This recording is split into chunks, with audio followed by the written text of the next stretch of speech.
FC26 is finally here. I've had the chance to play it for a couple of hours now, so I thought I'd put together a really quick video that is basically just my first impressions of what the game mode is like in 2026.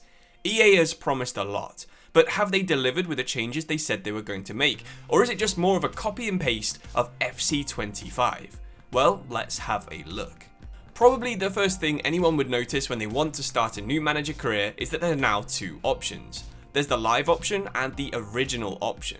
The original one is basically exactly the same as FC25. You pick a manager, you pick a club, and then you get started in your new career mode save. So we're going to look at the live one first, because that's where most of the changes to manager mode actually come from. This is basically a challenge mode for your career mode. You can see some of the starter challenges, which are quite simple things like winning 5 matches in your first division, or spending $20 million on transfers, or winning a pre-season competition. There's nothing really special here, there's no unique challenges for any clubs. In the tabs though, you can choose several different clubs that you're interested in.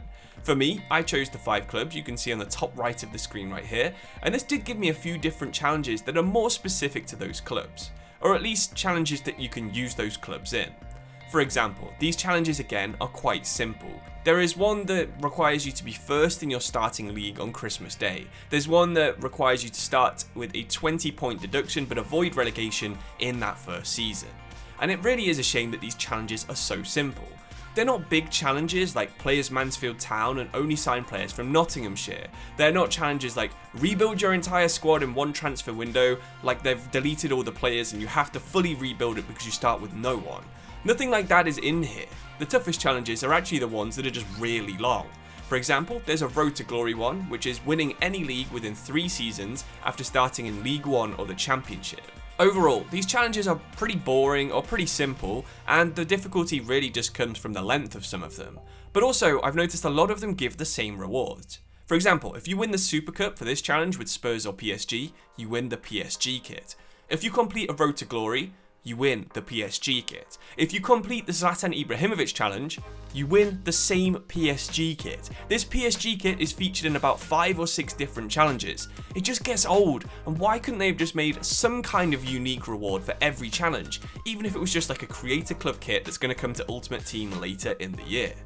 I think the idea behind Manager Live is actually really good and something that should get better and better as the game goes on, and probably into FC27 and 28, but my first impression is that it's a bit repetitive and not actually that unique.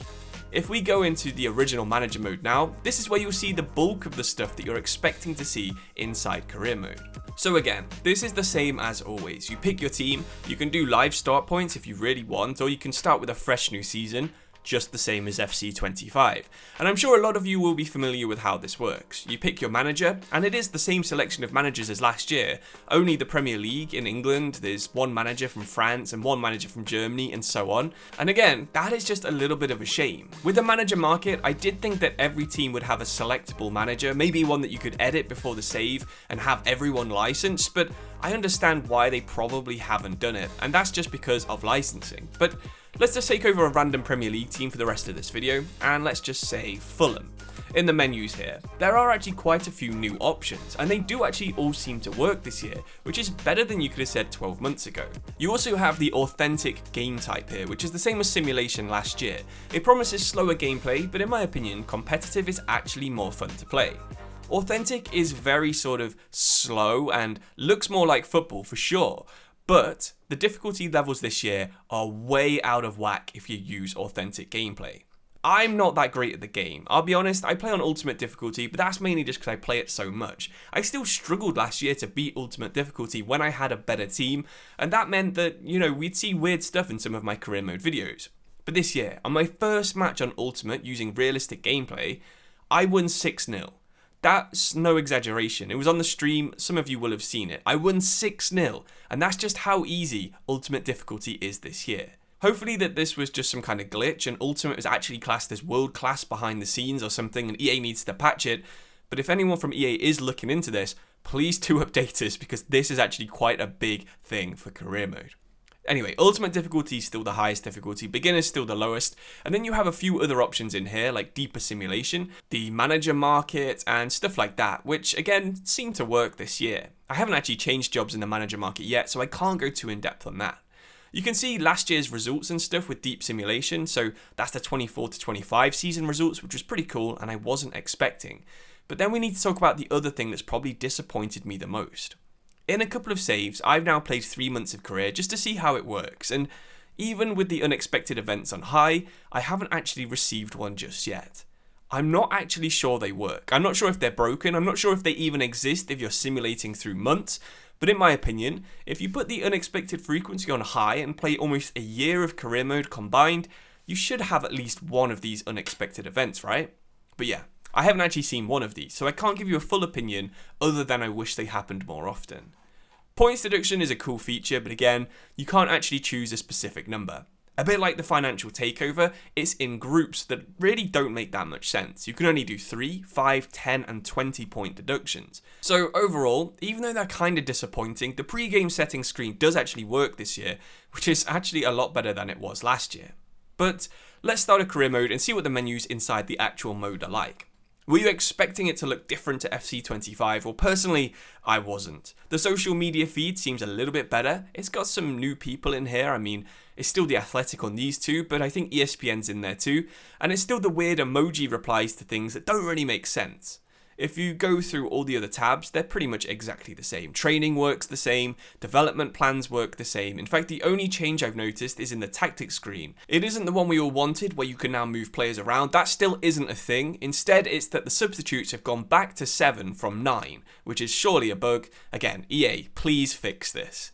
The transfer pages are still the same, so is scouting, but the coolest thing I've noticed is if you go into the standings and look at last year, you can scout around using this. For example, if you go last season, you can look at, say, Chris Wood. He got 20 goals, and you can scout him straight from this menu. I think that's really cool if you want to do Moneyball from a specific set of nations that you've selected before your save started. I might actually do a full video on how to do Moneyball in FC26, because it does seem a little bit more possible than it was last year.